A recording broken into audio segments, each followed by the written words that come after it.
You're the only power. You're the only power. What's going on, guys? Welcome back to another video. This is your boy Power, and we are checking out the Dragon Ball Squadra, or Genshin Squadra. We're just gonna call it Dragon Ball Squadra just to make it easier. But this game was out on its beta for like a weekend. I'm sure it was only a weekend. It was either a week or a weekend, but I caught it towards the weekend. I didn't know it was out until like I saw people playing it on TikTok, and I was like, "Oh, that looks interesting." So I went to go download it, and it was only available during that weekend.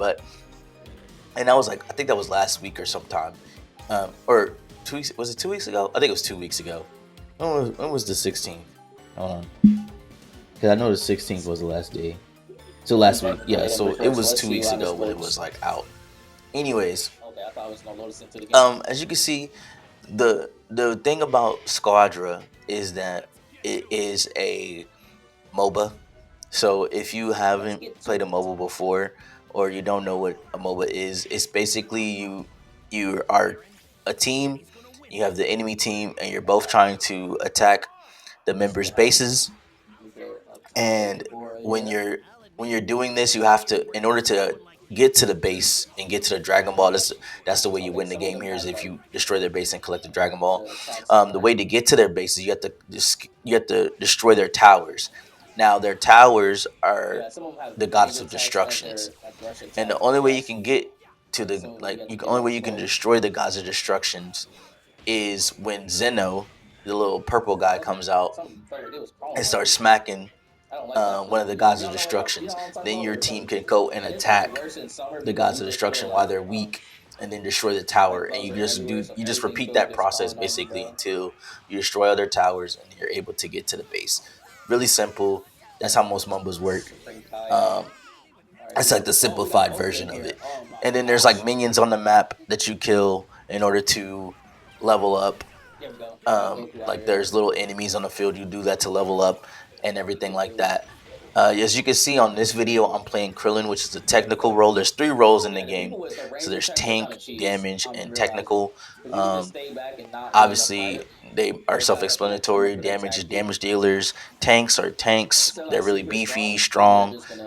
And then you got your supports, which are technicals, which are like usually like they can use some fancy skill, or they have like super movement or something like that or they have healing abilities in order to heal teammates and stuff like that. Or they give you they give damage dealer depending on who you pick. Like if I were to pick Kid Goku, because Kid Goku is a technical support. So you pick Kid Goku, and then you pair it up with like somebody that's playing Goku. You give them a buff. You give Piccolo a buff. Like people that you know in the anime that are linked together, they give each other buffs and stuff like that. So it's a very technical game if you want to get into the weeds of it. But at the simplest, it's also very simplistic, which is why I like it. It's one of those things where you can have a basic understanding of MOBAs, but you don't have to go into like the weeds and potatoes of it in order to be decent at it. You get what I'm saying? Like if you want to be really, really like good at ranked and everything like that, you have to go into like the weeds and potatoes and everything like that. But if you're just trying to play the game and just have like really like simple fun, it's not a thing where like, oh, like because you don't know how a MOBA works. Now those people that do know MOBAs will have an advantage, of course, that's played MOBAs for like years, like League of Legends and like things of that nature. They will have more experience. But as far as like playing it from like a casual standpoint, it's one of those things where you can just hop in, play. As long as you understand you need to destroy the towers, you need to level up your character to be stronger than the enemy team. As long as you know that simple stuff, you'll be fine. The game is not hard to play. So like you have a basic attack, which is called your rush attack, and then you have skills at the bottom. As you can see, when we're fighting, sometimes you see us spamming like different skills.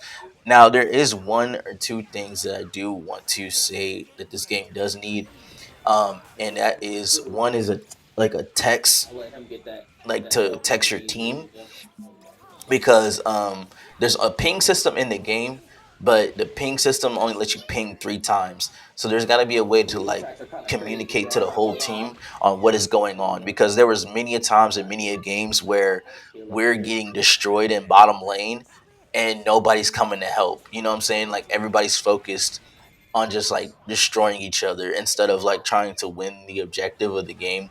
And most of the games that I lost, that was what's going on. Like they were just weren't paying attention to like what would happen is like people would all be fighting at like top or mid, and then the smart person would just go to the bottom lane where nobody's paying attention, and they would just destroy all our towers, and then eventually they would get to the Dragon Ball. You know what I'm saying? So it'd be nice to have like a text thing in there, because it's way too much going on. As you can see when you're fighting, it's like way too many lights and like specials going off and everything to even pay attention to the ping. Sometimes like the pings get muddled into like everything that's going on.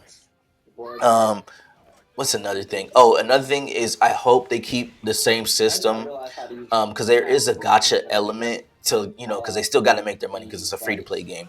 So the gotcha element was that you get like your emotes, like the intro like cutscenes and everything of that nature, like iconic like when if you're Goku and you're going to you're landing in, you can say like a one of his classic lines and stuff like that. They had that all behind gotcha systems, but they didn't have the characters behind gotcha systems, right? You just had to pay. You had to pay a certain number of like they were like dragon. I never forgot what they're called. They were like gems, and you get a certain number of gems, and then you could pay for characters, or you could pay for costumes, or you could use those gems to level up your characters.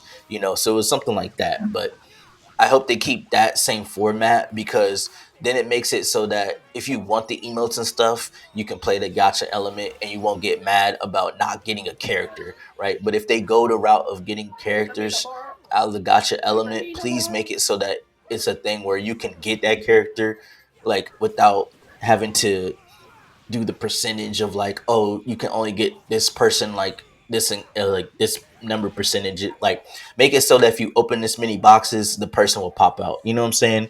Like I'm not trying to do that. The way they had it, the way they had it when I was playing was pretty fine. It was just like, yo, you buy the character, and then you could buy like alternate costumes and stuff like that, or like their costumes were tough. The skins were tough. Like, oh my goodness, bro. Towards the end of the beta, they gave us like everybody like basically 5,000 like of those gems, and you could just buy anything in the game. So you could just try out everything in the game, and you could buy like skins and stuff. Oh my god, some of those skins were so fire. Like they had Vegeta in his Batman outfit. They had like Krillin and like the street clothes. They had Piccolo in the street clothes when he was in the car. That episode when they were driving the car and everything. I'm getting into Dragon Ball lore. I sound like a freaking nerd right now, but I am excited that this game is different. Um, Especially for Dragon Ball, because Dragon Ball has had so many fighters, and not just Dragon Ball, but a lot of anime games are becoming like arena fighters or 2D fighters, and they just don't last, bro. Like nobody, everybody's tired, So I'm glad that it's a different take. Like it's a MOBA, and then you have My Hero that's a battle royale, and then like they're doing different things, right? Because it's getting boring. It does get boring over time, because you can only be as good as a fighter as you are good as fighters. You know what I'm saying? So like people are gonna dip out eventually. It's the same thing that happened with like Sparking Zero. Like everybody made it annoying because they were just picking the overpowered characters and just going onto a rank, and it doesn't make it fun. So like with this, at least it's something where you can go on and it's a different feel. Like it felt like I won more games than I wanted to, but it was also addicting. It was addicting to play because it was the matches were either quick. Actually, all the matches were quick. Like they were less than like 10 minutes. There were some matches where they went over 10 minutes, but most of them were done in less than 10 minutes. If you're really good, you can get it done in like 6 minutes, and then you're on to the next game. Like it's pretty fun. Like I enjoyed my time with Squadra. Let me know if you guys are interested in playing Squadra. I don't know when it releases, but whenever it releases, it's definitely going to be heavy on the channel. So please, let me know if you guys want to link up and play, or if you guys are interested in playing. Let me know in the comments if this is something that you guys are looking to play. But until I got something new for you, it's been your boy Power. Man, you guys have a good day. Peace. Also, that was going crazy that game. So you can say that. That was a good game. That was a good game. What was that?